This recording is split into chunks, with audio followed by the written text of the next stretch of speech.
Hola, buenas tardes, asimétricos, asimétricas. ¿Qué tal? A ver, espera, os voy a echar un poquito para atrás. Ay, que es que os tenía muy encima. ¿Qué tal? Es viernes 17 de julio, son las 7 de la tarde y se me ha olvidado el reloj. Dadme un segundito que voy a ir a por el reloj, ¿vale? Quietos ahí, no os mováis.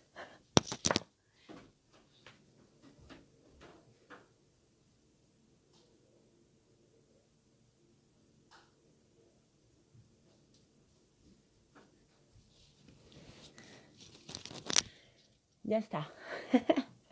Perdonadme, se me había olvidado como otras veces el reloj. Pero nada, ya está aquí conmigo. Ya estamos preparados. Hola Rubén, ya te veo. Hola Andrés Leiva, bienvenidos todos, todas.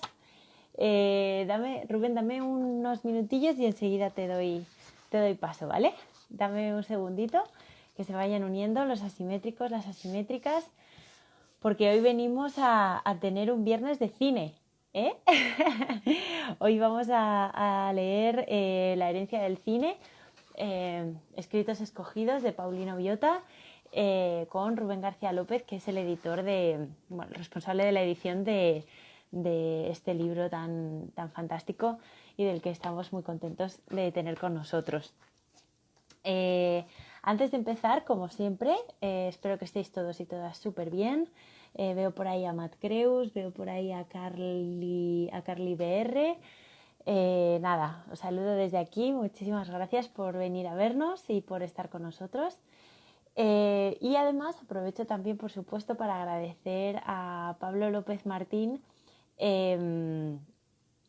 pues la sesión del miércoles con la silla de la discordia, que también tuvimos una sesión muy divertida, la verdad que muy interesante y con muchas cuestiones abiertas que dejamos. Si os habéis perdido alguna sesión o os apetece volver a los temas o lo que sea, si os apetece, ya sabéis que están todas, las estamos colgando todas en nuestro canal de Instagram TV, ¿vale? Con lo cual las tenéis todas ahí disponibles para verlas después. Si no llegáis a la hora a las 7 o lo que sea, ahí lo tenéis todo, ¿vale? Y nada, hola Andrés Leiva, que nos saluda desde Chile. Muchísimas gracias por vernos desde allí. Esperamos que estéis todos bien y que estéis, bueno, y tú Andrés especialmente, que estés bien, ¿vale? Muchísimas gracias de verdad a todos y a todas por estar ahí a tope, al pie del cañón con nosotros. Así que nada, si os parece vamos a empezar ya. Voy a dar paso a Rubén. Argentina, no sabía yo que veníais desde Argentina. Pues también un saludo para Argentina. Y saludamos ya a Rubén. ¿Rubén? Sí, vale, tengo la cámara al revés, perdón. Si la tienes al revés. Ahí, Ahora ahora mucho ya sí, mejor. ahora Hola sí. Rubén, ¿qué tal? ¿Cómo estás? Hola, ¿qué hay bien? ¿Se me escucha bien? Porque no tengo Yo mucha, te, no yo te escucho. estoy escuchando súper bien. El micro recibe fenomenal el sonido y ya está. Bueno, de todas maneras, que nos lo digan los que nos están escuchando, si nos escuchan bien a los dos, si va todo bien y todo esto. Bueno, ¿qué tal estás, Rubén? ¿Cómo va todo? Bien, bien, bien. Saludos de Valparaíso, Chile, semana 17 de encierro, en mi caso, ya en 3 días 18 semanas, así que Ay, bueno, Dios bien. mío. Ya nos contabas ayer que estabas ahí súper encerrado, bueno, estáis ahí muy confinados y bueno, nada, a ver si este espacio, este ratito por lo menos se te olvida un poco o nos lo pasamos bien y por lo menos lo evades un poquito. Sí, claro, claro. Yo ya son 17 semanas sin darle la lata a ningún grupo humano hablando, sin torturar a ningún grupo humano con largas peroratas sobre cine, de manera que ya lo echaban falta y por eso Pues, estamos aquí ya para pues hoy es torturaros a la tarde. vosotros, ¿no? Hoy esta es la tarde, bueno, para ti es la mañana, pero esta es la tarde. Sí. Bueno, la tarde. En, Bueno, en la Chile a la tarde. una, en Chile a la La, una ya dicen tarde, que a mí me Pues despista a nada, veces en pues la Chile, tarde pero para ya lo todos llaman tarde, sí. entonces. pues ya está, pues la tarde para todos. Entonces esta va a ser una tarde totalmente de cine. Así que nada, como te comentaba, si te parece, te voy a presentar un poquito, Rubén. Vale. Luego tú vas a hacer los honores con Paulino, ¿vale? Porque como eres todo un especialista en Paulino Viota, yo prefiero que hables tú de él y te voy a dejar a ti que hagas todo el recorrido y que lleves la sesión como mejor creas. Pero bueno, primero te presento yo, por si acaso, pero yo sé que todos los que estáis ahí detrás venís a ver a Rubén y no venís a verme a mí. Aún así, yo le presento y luego ya le dejo y luego Sí, ya no le te dejo seguir. compartís directamente. No, no. Bueno, pues vamos allá. Pues Rubén García López es licenciado en Filosofía por la UCM. Es doctor en investigación en medios de comunicación con la tesis precisamente Paulino Viota, vanguardia y retaguardia del cine español, con lo cual todo un experto y ahora vais a entender por qué lo digo, no solo por la tesis, sino por, ya veréis. Es cineasta, crítico cinematográfico, publica en medios como Blog and Docs, Mira este cine, en su propio blog también, que tiene uno, Marginalia, ¿no? Rubén. Marginalia, la vida crónica. Margin, Así se Marginalia, llama. la vida crónica, fenomenal. Además, es el responsable de la edición de este libro del que vamos a tener la sesión hoy, La herencia del cine, escritos escogidos. Y además actualmente es investigador en la Escuela de Cine de la Universidad de Valparaíso, desde donde nos está, digamos, leyendo hoy. Vamos a decir, leyendo y comentando y charlando sobre este libro maravilloso. Así que nada, Rubén, yo aquí estoy para comentar, para hablar lo que sea, pero el público es tuyo, adelante y nada, cuéntanos un poco sobre Paulino, sobre este libro del que tú eres absolutamente responsable y nada, adelante, cuando quieras. Bien, de acuerdo. Bueno, muchas gracias, María. Y bueno, gracias una vez más a ti y a Juan, ¿no? El maravilloso equipo de ediciones asimétricas que, en fin, respondéis al buen nombre maravilloso que tiene la editorial, ¿no? Yo como un admirador de la asimetría que soy Así y de la decía pura. disonancia, la verdad es que me encanta. Aunque Paulino Viota, desde luego, es un autor muy fan de la asimetría, como demuestra en su libro. Bueno, primero de todo, tengo que decir que es la primera vez, digamos, que utilizo un medio como este y por lo tanto, cuando he hablado por pantalla, estoy muy acostumbrado a ver a la gente. O sea, cuando he estado dando clases y tal, pues veo a las personas. Entonces, en cierto modo, estoy hablándome a mí mismo, porque me estoy viendo a mí mismo en la pantalla. Entonces, me resulta una sensación muy extraña, de manera que, bueno, esperemos que esta sensación extraña no se Nada. inmiscuya en el discurso No te preocupes, ya verás que ni es mucho nada, más fácil. pero. Tú haz como si hablaras conmigo, aunque te estén escuchando, pero hay mucha gente por ahí detrás que por supuesto podéis comentar, preguntar, escribir lo que queráis, ¿vale? Yo os voy a estar atenta a los comentarios por si acaso. Claro, en efecto. Yo, bueno, tengo preparado una cierta exposición, Ujú. pero bueno, todas las preguntas, y si hay gente que, vamos, si entre las personas que asisten, pues hay personas que hayan leído el libro, etcétera, y que tengan, bueno, pues esta es una buena oportunidad para preguntar curiosidades que tengan respecto al libro, respecto a Paulino, a la obra de Paulino, o cosas, ideas, etcétera, plasmadas en el libro, o bueno, lo que sea, pues bueno, yo aquí estoy dispuesto a responder en la medida de lo posible.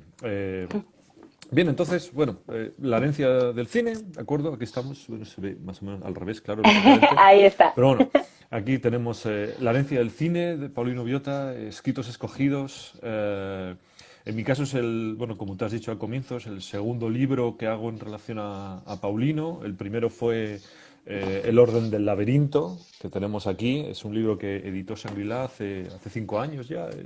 En septiembre del 2015 salió. En ese caso era un libro colectivo, o sea, con distintos autores. Y en este caso es un libro del propio Paulino, ¿no? Yo conocí a Ujú, Paulino Viota como escritor, fundamentalmente. Bueno, hay que situar. ujú, Paulino Viota nace en Santander en el año 48. Yo nací en Santander también pero en el 78 en mi caso. Fue cineasta entre los años 66 y, digamos, 84. El 66 es el año en el que hace su primer cortometraje, Las Ferias, en Super 8, y el 84 es cuando estrena comercialmente el que será su último largometraje, involuntario último largometraje, que es Cuerpo a Cuerpo. ujú. Hoy, por suerte, la recuperación de su obra cinematográfica bueno, se realizó en DVD, o sea, se han restaurado películas como Contactos, y su obra cinematográfica completa se puede comprar en DVD. Intermedio lo editó hace ya bastantes años, no recuerdo, en el 2013 o 2014. Salió y por lo tanto hay un pack de DVDs que se puede comprar y que, bueno, que recomiendo a todos los que estén interesados. Luego, él sobre todo es conocido como profesor, ¿no? Es como lo suele conocer todo el mundo, porque después de, digamos, de dejar el cine, o bueno, ni siquiera cuando todavía, ahora vamos a entrar un poco en eso, pero digamos que a lo largo de los 80 va empezando a dar conferencias, va empezando a dar clases en distintos foros, desde centros comerciales a escuelas de cine, universidades. Él, por ejemplo, dio clases durante bastantes años en la Pompeu Fabra y bueno, yo he conocido a bastantes alumnos suyos allá, pero bueno, dio conferencias y cursos por toda la geografía española, ¿no? En una época en la Ujú, que todavía el universo de los centros culturales y demás no se había ido a pique como se fue finalmente, ¿no? ujú, Con la crisis.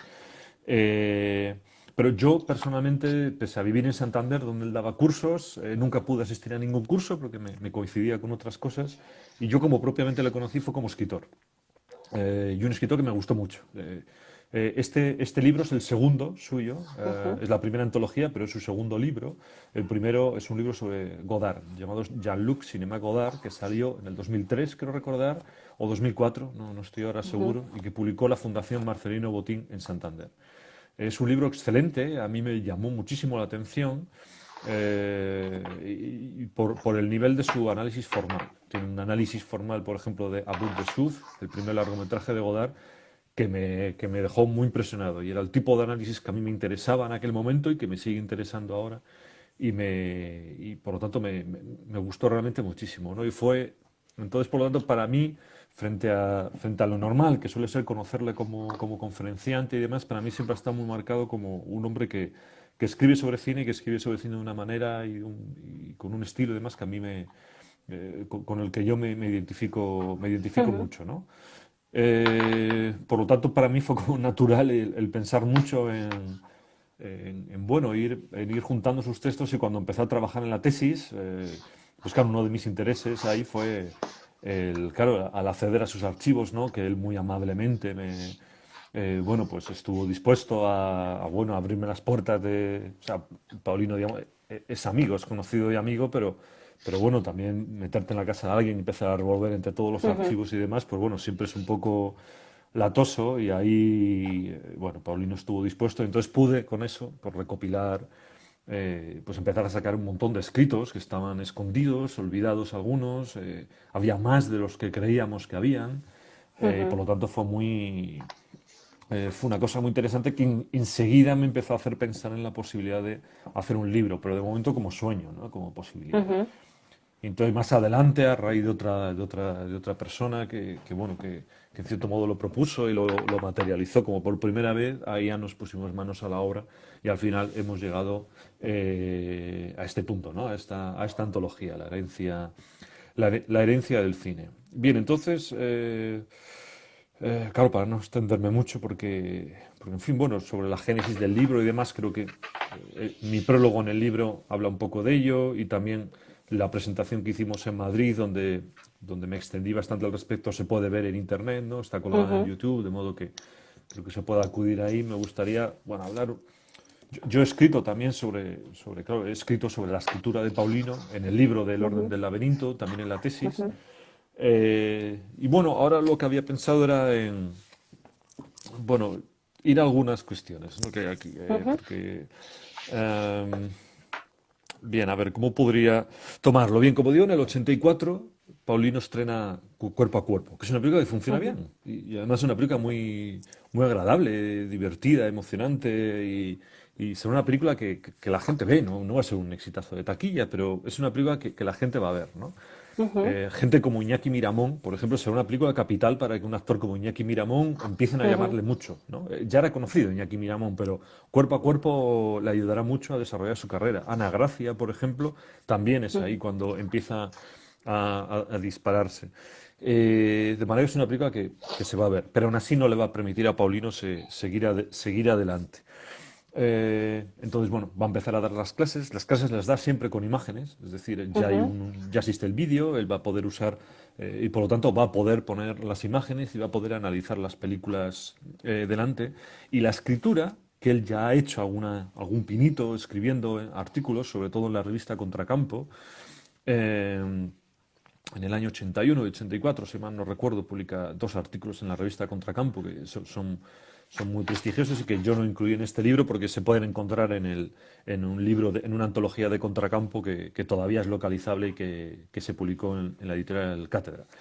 ujú, Entonces, quiero decir, para la antología busqué artículos que no fueran encontrables con facilidad, ¿no? Bueno, aparte ujú, que hay que decirlo, porque aunque está dicho en otros lugares, la mitad del libro es original, o sea, la mitad del libro es un texto original escrito por Paulino ujú. para el libro. Bueno, a veces como Paulino es amigo, se me va a escapar decir Paulino en vez de decir Biota y, No y pasa nada, demás, no ¿no? pasa nada. Sí, bueno, pero para aclarar un poco la... Entonces, bueno, la trayectoria propiamente escrita de Paulino arranca en el año 89, Ujú, fundamentalmente. Y fundamentalmente porque coinciden varios encargos en ese momento, varias propuestas, y sobre todo una central, que es la de la revista Archivos de la Filmoteca, que es la revista de la Filmoteca Valenciana que nace en ese año, y su director, Vicente Ponce, le va a proponer una colaboración, digamos, regular a Paulino. Y Paulino va a optar por un formato muy peculiar en el cual en una página se va a colocar un texto de un cineasta, siempre de un cineasta, y en la otra página se va a colocar un análisis de Paulino, de ujú, ese texto, generalmente, ujú, ¿no? Y en eso consiste el tercer capítulo de este libro, que se llama El trampolín del salto y que analiza un artículo de Eisenstein. E igualmente ujú. el capítulo cuarto, un texto muy hermoso, creo que se llama El ángel Dreyer, que analiza un texto de Dreyer llamado Imaginación y Color, y que luego más adelante será conocido como Reflexiones de mi oficio, ¿no? Que son textos que están incluidos en el libro, en el apéndice. Mm.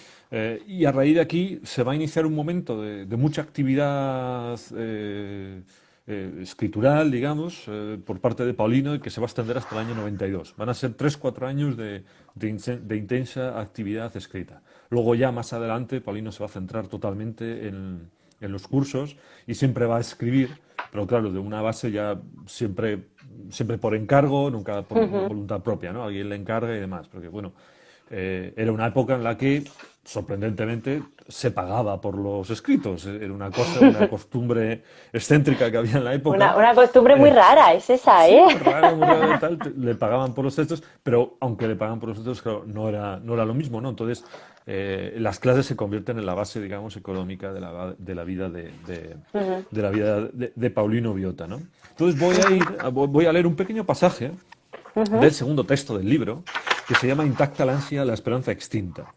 Este es un texto muy peculiar, pero que es un texto que no es para archivos de la Filmoteca, sino para un libro colectivo donde se habla del cine español del periodo de la transición. No solo la transición, o sea, abarca unos cuantos años más y arranca unos poquitos años más adelante, pero bueno, ese periodo, ¿no? En el cual Paulino ujú, Biota realiza dos películas, que son Con uñas y dientes y Cuerpo a cuerpo. Entonces, ujú, le piden a Paulino que hable de su experiencia de aquellos años. Pero Paulino Biota lo que va a producir va a ser un texto muy interesante, donde sobre todo lo que va a hablar es del dolor de no hacer ya cine.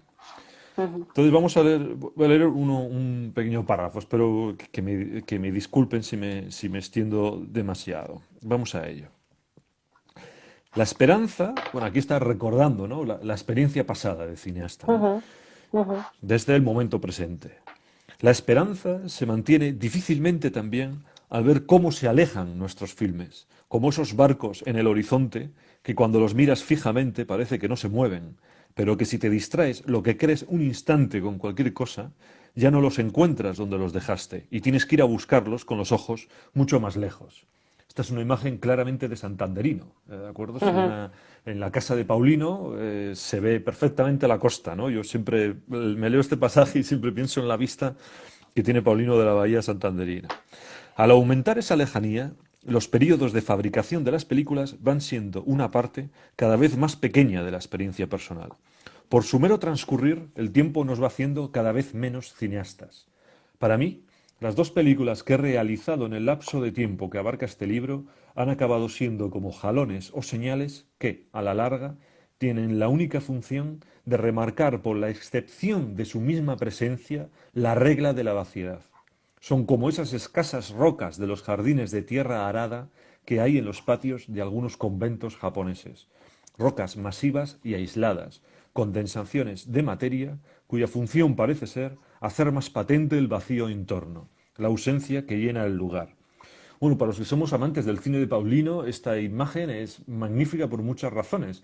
Sobre todo, una es por lo gráfico, ¿no? Que es en sí Ujú, esta idea de que las películas que has hecho en realidad dan fe de las que no has, de todas las que no has hecho, ujú, pero también por ujú, cómo remite a la estrategia formal central de su película más importante, Contactos. Una ujú, película del año 1970 donde precisamente yo estoy escribiendo ahora mucho sobre Contacto, estoy intentando escribir un libro sobre esa película y, por ujú, ejemplo, hay planos donde solo hay una puerta o un pasillo y suenan unos timbres y los timbres claramente tienen la función de decir el silencio de ese pasillo, la vaciedad de ese pasillo. Hay una calle donde solo pasa una persona para acá, dos personas para allá, realmente están ahí para marcarte lo vacía que está la calle y la película solo tiene 33 planos y el que sean tan poquitos planos, claramente tiene la función de señalarte todo lo que te está escapando entre todos esos ujú, planos, ¿no? De modo que Paulino ujú, en el 89 mantiene todavía vigente, y la sigue manteniendo hoy día todavía, este tipo de estrategia formal, este ujú. modo de relacionarse con la realidad. Sigo. Experiencia, pues, sobre todo, de un vacío temporal, de una espera cada vez más imprecisa. ¿Qué hay que esperar? ¿Qué circunstancia favorable? ¿Qué impulso de la voluntad, inmotivado y capaz de torcer la realidad, más fuerte que la tozuda miseria del cine español? De una espera que se va transformando en la dulce placidez de la desidia, del hábito de fantasear en espirales interminables, del sopor del que se deja ir con las venas abiertas en el baño. Se llega así, antes de tiempo, a un estado muy semejante, para volver a Leopardi, a ese extremo de todo mal, que es la vejez, donde se halla intacta la ansia, la esperanza extinta. Bueno, como se ve, el dramatismo que le da Biota realmente, con el que logra expresar esto que tan pocas veces se ha expresado, es decir, yo conozco realmente, como que no conozco textos donde se hable de una manera tan dramática sobre la experiencia del cineasta que sabe que ya no va a poder hacer cine, ¿no? Y que está viendo que se va haciendo realmente imposible, ¿no? Hay otro momento donde habla de una escena increíble en la que habla de, por ejemplo, el reflejo en los demás de esa ausencia de cine, de ese silencio que se va convirtiendo en desaparición. Los amigos que te tratan como si siguieras haciendo filmes, dejando claro que te mantienen en tu honroso estatuto de cineasta, penosamente adquirido, pero en los que notas que se hacen una violencia que el paso del tiempo acentúa al tratarte así, cada vez más conscientes de que el tiempo que se acumula ya desborda indiscretamente del necesario para poner en marcha un nuevo filme y de que las faltas de práctica y de capacidad de reacción también se van acumulando, ¿no? Vemos aquí no solo el dramatismo, sino también la capacidad de observación de esas escenas cotidianas que te dan la medida de lo que es la vida, en qué consiste la cotidianidad, la experiencia vital de esa persona que ya no puede hacer cine, ¿no? Claro, el amigo, ¿no? El amigo que habla contigo o el conocido que habla contigo y te habla como cineasta, pero se da cuenta de que ya hace 6 años de la última. Y 6 años del estreno, pero en realidad 8 de la realización, ¿no? O sea, entonces, claro, y eso Biota lo describe muy bien y con un dramatismo realmente muy intenso. Pero Biota Ujú, no solo va a reflexionar sobre sí mismo, sino también va a reflexionar sobre lo que lo piden, ¿no? Sobre la generación a la que él pertenece, sobre la que, en fin, no me voy a extender.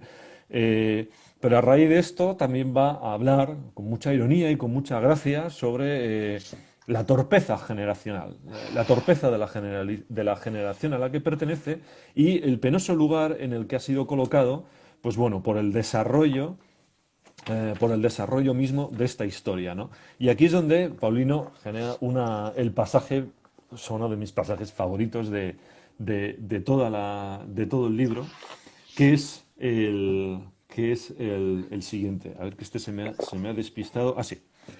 ¿Qué es lo que se podría decir de una experiencia común, aunque nada más sea la de los que hemos acabado siendo marginales, raras avis un tanto estrambóticos como nos suelen ver, y con razón, los muy pocos capaces de ver más allá de la barrera luminosa de los cineastas de éxito, esos que ya se han convertido, perdón, en una pregunta en los concursos de televisión. Y aquí Paulino abre un paréntesis espectacular. La otra noche salió en uno de ellos, un concurso de televisión, Alfonso Hungría, y la concursante no acertó. Se está refiriendo a una pregunta en la que aparece Alfonso Hungría, y la concursante no acertó. Y por la cara que puso cuando le dijeron de quién se trataba, se pudo ver claramente que, aunque Hungría probablemente, o seguro, no está entre los malditos, tampoco está entre los que sonríe la tareadísima en estos tiempos televisivos fama popular. Poco antes habían preguntado a la misma concursante, muy hermosa, dicho sea de paso, por otro cineasta, y aunque tampoco lo acertó, cuando le dijeron que se trataba de Jaime Chávarri, chascó la lengua y alzó la barbilla, como diciendo, claro, lo tenía en la punta de la lengua, enfadada consigo misma y aceptando la pregunta como normal. Así que, en el infalible espejo de la televisión, Chávarri sí y Hungría no. ¿Por qué? ¡Ay! Mi nombre nunca estará en los labios de una mujer joven y bella como esa, que además era experta en Goya, otro de mis mitos. ¿Podría esta nostalgia de lo no sucedido, ante el televisor objetivo e impersonal como la copla machadiana, podría este amargor definir mi experiencia cinematográfica de estos años? Por cierto, que un programa concurso podría ser de una ayuda inestimable a la hora de hacer una clasificación histórico-crítica del cine español, presente y ausente. Pregunta sobre Almodóvar. La linda concursante acierta sin dudar. Sobre Chávarri, la concursante falla, pero se enfada consigo misma. Sobre Hungría, falla y pone cara de no he venido aquí a contestar preguntas absurdas. Biota, los cerebros del programa descubren que no hay nada que preguntar. Se hace así con todos y se obtiene automáticamente la clasificación más expresiva. Bueno, tenemos la gracia, tenemos la observación, tenemos la ironía, pero sobre todo yo lo que quiero aquí remarcar es tenemos la capacidad narrativa. Es un texto que, a mi entender, es enormemente emocionante y doloroso, no solo por el dolor expreso que Biota expresa, por el dolor expreso que Biota construye, ¿no? Retrata, sí. Retrata, claro, sino sobre todo por cómo Biota en este texto muestra que sigue siendo un narrador. Y Biota era un narrador, pertenecía a la estirpe, digamos, de los cineastas narradores. No era un cineasta experimental, aunque tiene sus experiencias experimentales, pero muy circunscritas a un momento concreto. Pero siempre fue un cineasta narrador, ¿no? Un cineasta de películas de ficción. Y en este texto que constata ya el final de un proceso, ¿no? Y ya entona, digamos, el yo fui cineasta con toda la conciencia y con todo el dolor, se muestra al mismo tiempo cómo sigue pudiendo ser un cineasta, sigue siendo un narrador, es capaz de sacarle a un tema en el cual va a haber reflexión, porque es un texto en el que también es reflexivo, incluso hace unas propuestas casi metodológicas sobre relación con la historiografía cinematográfica enormemente interesantes, pero al mismo tiempo tiene una capacidad de observación, de ir a describir esa experiencia y extraer escenas de ella, ¿no? Hay una escena magnífica en la que habla con un no me acuerdo, era un fontanero o un albañil, no recuerdo muy bien, un electricista, perdón, ¿no? Que había colaborado en un accidente que habían tenido en un rodaje y que, bueno, que es una escena magnífica por cómo la describe en la observación. Él habla del dejarse dormir demasiado, ¿no? Para reducir la vida del no cineasta. En fin, bueno, y se inventa escenas como esta, ¿no? de la televisión. Entonces es como si fuera, hablo un poco excesivamente, pero la última película de Paulino Biota, ¿no? Es como si fuera la película donde dice, ya, yo aquí digo que no soy cineasta, pero digo que podría perfectamente seguir siéndolo, ¿no? Bien, yo creo que La herencia del cine es un libro que se inicia con esta especie con una cierta conciencia ascendida, ¿no? Es decir, con una cierta conciencia bifronte, una personalidad bifronte. Dos personalidades que miran en lados hasta cierto punto opuestos, el cineasta y el analista cinematográfico. El libro se abre con dos textos, uno se llama El vampiro y el criptólogo, el otro se llama Intacta la ansia, la esperanza extinta. En El vampiro, él todavía se dice cineasta, en Intacta la ansia, él ya sabe que no lo va a ser. Y en el siguiente texto ya entramos, por lo tanto, entramos en la siguiente pantalla, ya la del puro analista, ¿no? Pero claro, efectivamente, en El vampiro y el criptólogo, que es un texto que viene de una conferencia, como muchas de los textos que hay en este libro y que conforman la obra completa de Biota, vamos, digamos, plantea este pensamiento, ¿no? Del cine. ¿Qué hace el cineasta? ¿Qué hace el crítico? En El vampiro y el criptólogo lo plantea en términos prácticamente opuestos, ¿no? Y va a plantear una idea muy curiosa. Al analista no hay sorpresas con el modo en el que presenta al analista, ¿de acuerdo? Lo equipara con un criptólogo y efectivamente, ¿no? Es el que tiene que indagar en la obra, ¿no? Y arañar y buscar y escarbar para hallar la verdad del texto. Pero el cineasta, que yo creo que general, con el cineasta hace una idea muy interesante, que es la idea de que el cineasta no es, como podríamos pensar, el que entiende realmente la verdad de la película, sino es el que no la entiende. El cineasta es el que no entiende las películas. Eso es lo que define a un cineasta. El cineasta, cuando se relaciona con las películas, las absorbe, las bebe, pero no necesita entender de qué van. De hecho, hay un momento magnífico en el que Biota saca una especie de dictum, que es el de si cuando ves películas no las entiendes, eso es una buena señal de que vas en buen camino para ser cineasta. Si no las entiendes, eso es una muy buena señal, ¿no? Eh, entonces, ahí Biota hace una síntesis final muy curiosa, que habla de que el espectador cineasta, claro, porque por esto Biota va a hablar del vampiro, el cineasta es el vampiro, se bebe las películas, las absorbe y las regurgita, ¿no? Las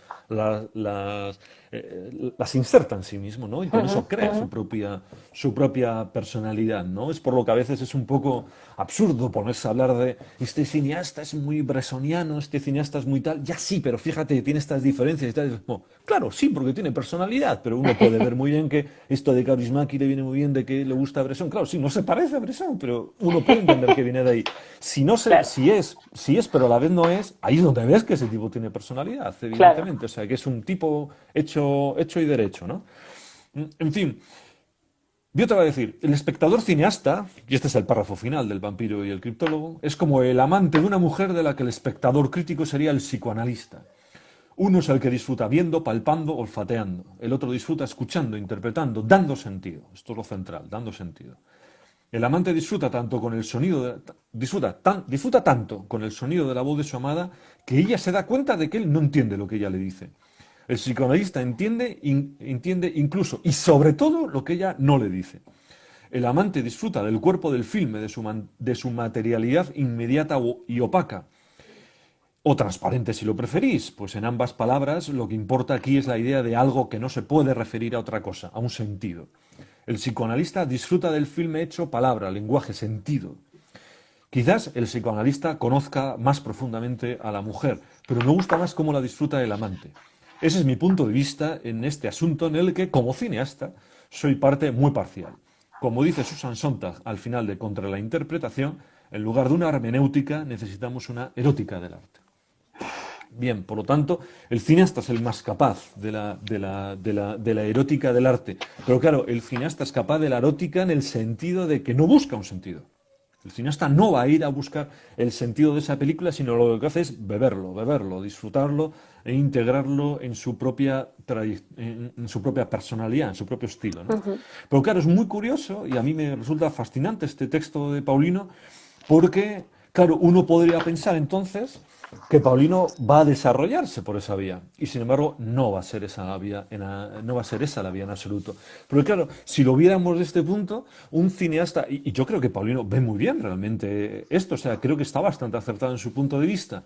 Pensemos en cineastas que escriben sobre cine, hay de todo realmente en cineastas que escriben sobre cine, desde luego, por ejemplo, Eisenstein sería un autor que no coincidiría mucho con lo que dice Paulino, pero por ejemplo, pienso en textos que a mí me gustan particularmente, como por ejemplo los de Fassbinder, cuando habla recuerdo un texto memorable de Fassbinder sobre Douglas Sirk, o pienso, por ejemplo, en textos de un crítico español que a mí me gusta mucho y que también es cineasta, que se llama Pablo García Canga, y que tiene textos realmente muy bellos sobre cine.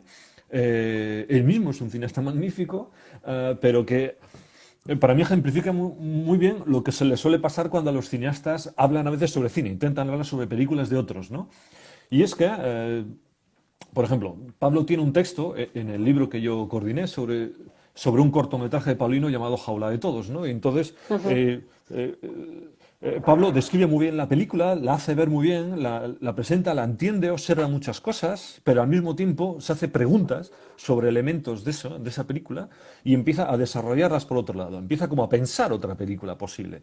Y será hasta tal punto que Pablo hará una película a partir de la misma historia, que era una historia de Diderot que había adaptado Biota, ¿no? Sin llegar a ese caso extremo, ¿no?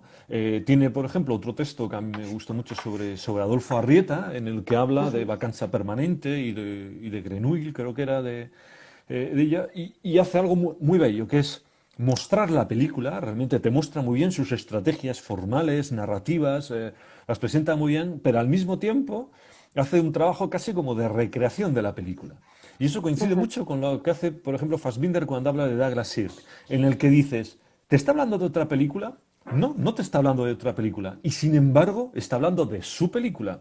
Es decir, el cineasta muchas veces cuando habla de películas de otros, es como si estuviera mostrando los mismos fotogramas, es la misma película, pero como si la luz del proyector fuera otra. Está mostrando lo mismo, pero bajo otra luz. El cineasta tiene su propia luz de proyector, realmente. Tiene su propia cámara y su propia proyección, y esas imágenes de otro sí, son las imágenes, pero son otras. De manera que cuando uno lee los textos cuando uno lee a Fassbinder hablando de Solo el cielo lo sabe, puedes decir, no, esta no es la película de Sirk. No, no, es la película de Sirk. El hombre la clava y la trabaja a fondo, pero al mismo tiempo, sobre todo, es la película de Fassbinder. Está realmente recreando, reviviendo la película de Sirk sin que deje de ser la de Sirk. Hace un maridaje maravilloso entre ambas cosas, ¿no? Al mismo tiempo, yo pienso, y es como mi cineasta crítico soñado, eh, no sería, si fuera esta la idea de Paulino, es decir, el cineasta es aquel que ante todo va a vivir esa película y no a la búsqueda de su sentido, ¿no tendría que ser entonces el cineasta a la hora de hacer crítica, no tendría que ser el garante de la imposibilidad de sentido del cine? ¿No tendría que ser más bien el tipo que, escribiendo sobre la película, te muestra la imposibilidad de encontrarle un sentido último, de alcanzarle una verdad última? ¿No sería ese el trabajo? Es, por ejemplo, el trabajo, pienso, que realiza Raúl Ruiz, que es una persona que no escribe sobre películas de otros, pero que elaboró un libro muy hermoso llamado Poéticas del cine, y que a mi modo de ver se resumiría en el dictum de las películas no tienen sentido. O sea, o por lo menos no, interpreta la película como quieras. No funciona, siempre te va a fallar por algún lado. Necesitas establecer un eje determinado, un eje discursivo, un eje argumental, narrativo, y desde ahí se te podrá leer, pero siempre vas a encontrar este punto, este otro, que te va a funcionar en la contra, ¿no? Bueno, en fin, pero la cuestión y lo bonito, es decir, Paulino no va a seguir ese camino, pero sí va a seguir el camino erótico, porque el camino erótico lo va a encontrar en el análisis formal. Lo va a encontrar en la idea que yo creo que Noel Bartsch exponía bastante bien. Noel Bartsch decía, en Praxis del Cine, decía que pensaba en cierto momento Bartsch en la relación entre forma y contenido, ¿no? La famosa discusión. Y Bartsch dice algo muy sencillo, dice, sí, vale, hay forma y hay contenido, pero dejemos claro algo. La forma es un contenido. La forma es el contenido, ante todo, de la película. El modo en el que se maneja el fuera campo es el contenido de una película. El modo en el que se manejan los movimientos de cámara, las duraciones de los distintos planos, las relaciones, como digo, el campo del fuera campo él lo va a trabajar mucho y para Paulino va a ser muy importante. Son las cuestiones, son los contenidos mínimos, centrales, inevitables, además, en una película, ¿no? Y Paulino va a entrar por ahí. Es por ahí por donde va a entrar Paulino. Pero en el proceso, desde luego, Paulino va a funcionar como un criptólogo rigurosísimo. Va a ir a por la verdad del texto, va a ir a por la captura de la verdad. Él usará una imagen, yo creo que hermosa, que habla del remontar el río, ¿no? Del remontar el río. Es como si fuera el salmón, ¿no? No, creo que será el salmón el que iba al revés del río. Quizá me estoy equivocando. Sí, sí, es el salmón, ¿no? El que Era el salta, salmón, ¿no? es el salmón el que El salta que va hacia atrás. al Claro, revés. es como si la película fuera un río, ¿no? Que va a dar Y el, al mar que es el morir. El criptólogo tiene que ir al revés, tiene que ir remontándose, ¿no? Y eso es un proceso que va desde la forma hacia arriba. Va desde la forma, no va desde arriba, no va desde el concepto hacia la forma, sino que va desde la forma hacia el concepto, la idea, el sentido, el significado, etcétera. Pero Biota, desde luego, sí va a ir a por el sentido y a por la verdad a por la verdad del texto. Tanto así que hay un pasaje muy célebre, es de los célebres de Paulino, porque ha sido muy, muy discutido, en el que Paulino, al comienzo de un texto central en el libro, que es Forma local y forma global, es un análisis de Una mujer de París, una de las grandes películas de Chaplin. Pero Paulino va a empezar de una manera muy curiosa, comparando tres películas, que son Amanecer de Murnau, Vértigo de Hitchcock y Doble cuerpo de Brian De Palma. Entonces, va a comparar el uso de la transparencia en relación con una pareja, ¿no? Entonces, el momento en el que en Amanecer la pareja se reconcilia y entonces hay un uso de una transparencia y entonces en vez de estar en la ciudad, están en el campo en el que ellos vivían, ¿no? Y en Vértigo, pues evidentemente está el momento célebre en el que Scotty por fin consigue besar a Kim Novak. Y entonces, al recuperar a la amada muerta, en cierto modo, la cámara empieza a girar en torno a ellos y por una transparencia la habitación desaparece y aparece el lugar, un lugar anterior de la película, ¿no? Bien, entonces Paulino hace un análisis maravilloso de esta escena donde se da cuenta y señala muy bien cómo la clave de esta escena, que espero que los que estáis por aquí recordáis, él señala muy bien cómo la clave de esa escena, la clave, y la clave, por lo tanto, de todo lo que va a pasar entonces, no está ni en la transparencia, digamos, la clave que explica la transparencia, el traveling circular, etcétera, es los labios de la mujer. ¿Por qué? Porque Scotty, al besarla, la realidad se transforma y consigue viajar al pasado, a recuperar plenamente. Y Paulino ve muy bien, es decir, aquí la clave son los labios. Porque Scotty se da cuenta de que los labios son los mismos. Y dos mujeres distintas no pueden dar el mismo beso. Eso es imposible. No puede ser. Entonces, Paulino, de una manera muy graciosa, dice, Scotty no está tan loco. Esto nos demuestra que Scotty no está tan loco como nos creíamos. Realmente no está tan loco como para creer que dos mujeres pueden dar el mismo beso. Entonces se transforma. Y todavía no lo entiende, pero lo va a entender enseguida, qué es lo que está pasando, ¿no? Entonces se va a Doble cuerpo, que es una especie de remake muy, muy perverso de la película, donde sucede exactamente lo mismo. Él intenta, en este caso, bueno, es una mezcla de La ventana indiscreta y Vértigo, ¿no? Entonces muere la chica, la matan, Scotty la intenta, el protagonista, no recuerdo cómo se llama, la intenta, digamos, recuperar, encuentra una actriz porno que se parece mucho, y entonces la intenta como convertir en aquella, y cuando lo consigue se besan, y entonces, de nuevo, la realidad se transfigura, ¿no? Y De Palma reproduce con detalle eso, ¿no? Y entonces Paulino va a decir, todo como en Vértigo, estoy citando, ¿de acuerdo? Página 128. Todo como en Vértigo. Pero aquí hay una variante. Aquí el protagonista ha llegado a conocer a la esposa real, que Scotty solo vio cuando caía de la torre. Porque claro, Scotty nunca besó Scotty no besó a la auténtica. Es a la que siguió por la calle y besó la primera vez. La otra, la actriz porno, la sustituía ciertas noches tras la ventana, cómplice del asesino, para atraer la atención del elegido como testigo inocente. Esto basta para decir, sin temor a equivocarse, que Brian De Palma no ha entendido el meollo de Vértigo, que está en que la mujer sea la misma. Como el protagonista de Doble cuerpo ha besado primero a la esposa real y luego a la sustituta, es un absurdo que este segundo beso le haga sentir el beso que dio a otra. Por eso, al ser dos mujeres, De Palma no ha podido reproducir la forma de Vértigo. Se cambia el lugar, pero se mantiene la pareja dentro del plano sin cortes. Y ha tenido que hacer un montaje paralelo de los dos besos para que entendamos que el segundo remita al primero. Claro, sin embargo, yo creo que Biota, la puntería es perfecta, pero hay un punto donde yo creo que sin temor a equivocarse se puede decir que no tiene razón, ¿no? Es decir, Biota señala muy bien el punto, ¿no? Su análisis es tan excelente que da exactamente con la clave de bóveda de la película de De Palma.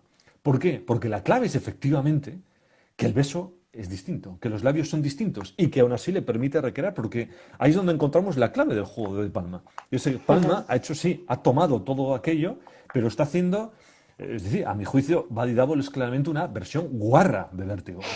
Es una versión guarra, es decir, es tomar el romanticismo y la locura de Vértigo y arrastrarlo por el suelo de la pornografía, de la violencia extrema y descabellada, etcétera. Y la clave está en ese momento en el cual efectivamente se da la recreación, pero a través de unos labios que no son los mismos. Y eso ahí es donde está la clave. ¿Por qué? Porque es lo que nos permite mostrar totalmente que la carne, la materia, no es sino el revestimiento de la idea. Ujú. El revestimiento de la fantasía de este individuo, que este sí está como una regadera, este sí que está loco, este sí que está trastornado, ¿no?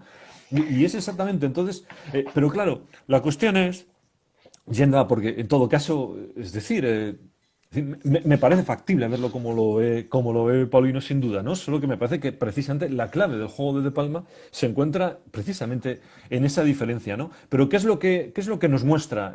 Lo que quiero subrayar aquí, sobre todo, más que esto de ver si lo leo yo bien o si lo lee Biota, es el hecho de que Biota no le perdona a De Palma el no haber entendido a Hitchcock, ¿no? Es A como, Hitchcock. no ha entendido a De Palma, ¿no? Entonces, no está permitiendo el vampirismo de Palma, ¿no? Ya quiere que De Palma no, si lo reproduces deberías de estar siendo fiel a lo que aquí de verdad hizo Hitchcock, y claro, De Palma no, o sea, De Palma realmente está en otra. Es tomarlo, Claro, está en otro campo, claro. claro, pero Mm. funcionarlo es un funcionamiento vampírico, literalmente. O sea, ahí sí que es una vampirización en el término incluso de violación. O sea, Sí, en el sentido en el que Gilles Deleuze decía muy graciosamente que él cuando trabajaba a otros autores los sodomizaba, ¿no? Gilles Deleuze tenía esa fórmula increíble que decía, mi trabajo hermenéutico, digamos, sobre otros autores pertenece al orden de la sodomía, ¿no? Y decía, yo a Kant no, le estudio, pero le sodomizo. O sea, es así, ¿no? claro. Es muy gracioso esa idea de Deleuze, pero creo que está muy bien visto y creo que tanto los que nos gusta Deleuze como los que no les gusta estarán de acuerdo con esa idea. En fin, entonces, este análisis tan interesante de Biota muestra muy bien, ¿no? Muestra muy bien que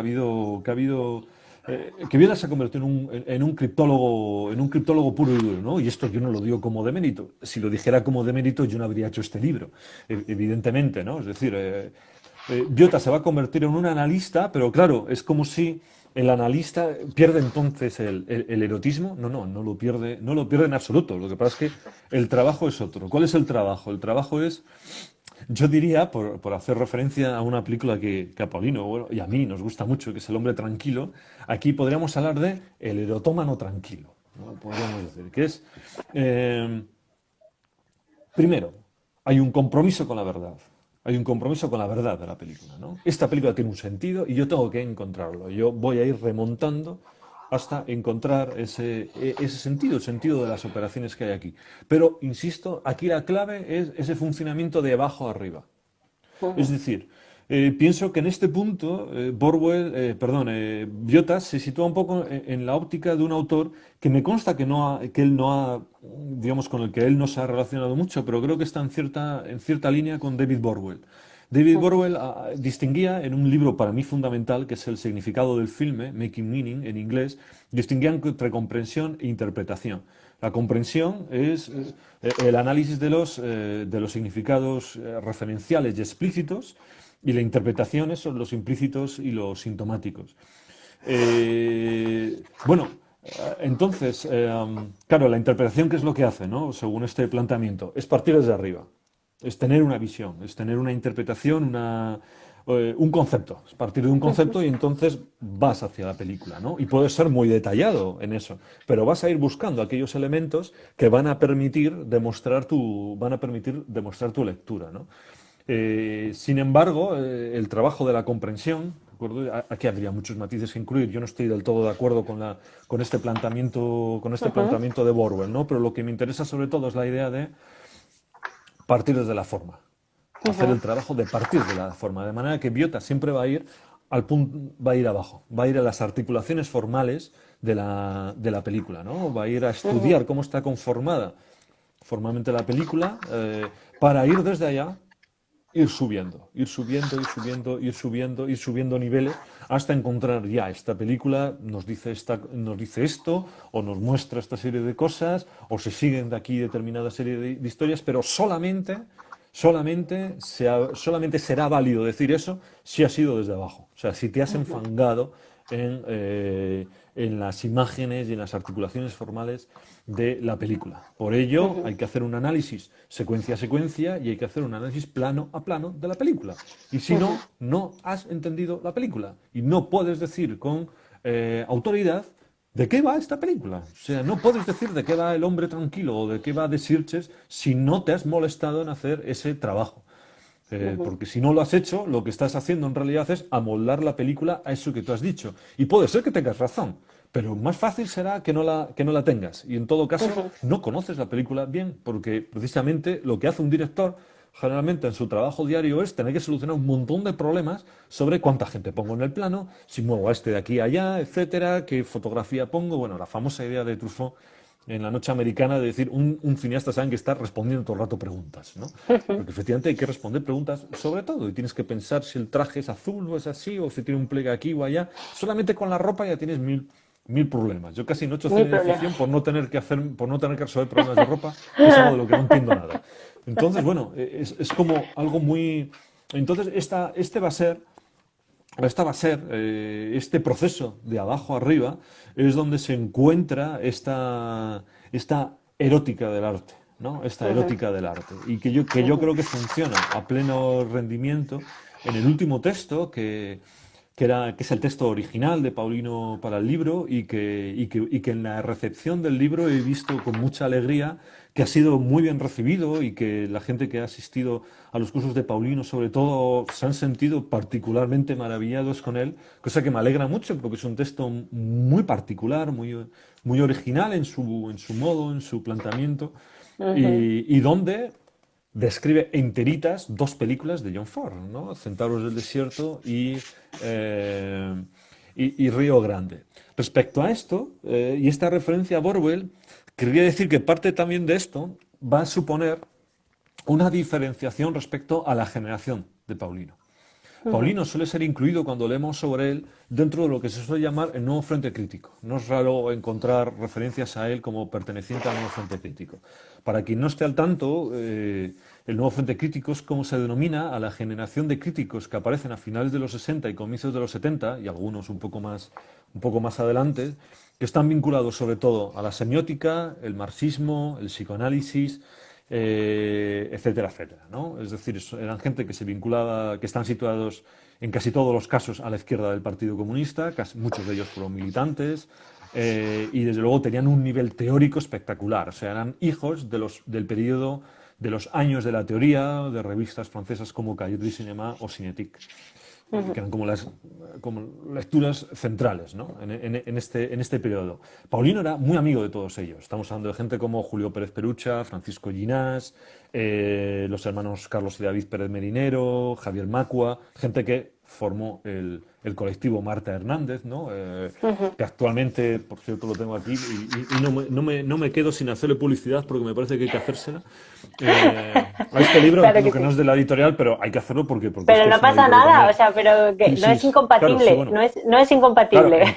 entendía que no, por eso no es. Crisis y Para agonía del cine nada. español, Crisis y agonía del cine español 1939-2018 de la editorial Cisma, que es una antología donde hay libros enteros del colectivo Marta Hernández y de los autores que marcaron la diferencia y renovaron totalmente la historiografía cinematográfica española, referido al cine español sobre todo, que eran los hermanos Carlos y David Pérez Merinero. Es un libro fundamental, hay que leerlo. Y al mismo tiempo también, para completar Marta Hernández, los mecanismos comunicativos del cine de todos los días en Shangri-La, coordinado por Asier Aranzubía y con prólogo de Santos Zunzunegui, que es otro miembro del nuevo Frente Crítico, tal vez De el más colectivo. conocido de todos, ¿no? Junto con Genaro Talens, también forma parte, Juan Miguel Compani, Jesús González Requena, en fin, hay muchos nombres, ¿no?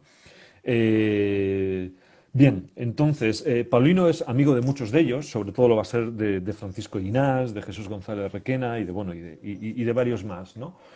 Sin embargo, en la aproximación de Paulino, es decir, la vinculación es generacional, en aquella época es también ideológica, pero Paulino no va a tener esa aproximación al cine. Es decir, la centralidad del trabajo teórico para estos autores no va a existir en Paulino. Paulino va a hacer referencia. Primero, Biota ha leído semiótica, lo conoce, es decir, tiene las mismas lecturas, él está suscrito a Cahiers desde el 66, leyó Cahiers y durante todos los años maoístas, leyó también la misma Cinétique, que no se podía ser más extremo radicalmente que Cinetic, pero sin embargo, en su aproximación biota, la semiótica la va a usar muy poquito, va a usar a Jacobson a veces, la metonimia, la distinción metonimia-metáfora, y ya está. Pero sobre todo, la asimilación cine-enunciado, ¿no?, tan propia de estos autores, Paulino no la considera en absoluto.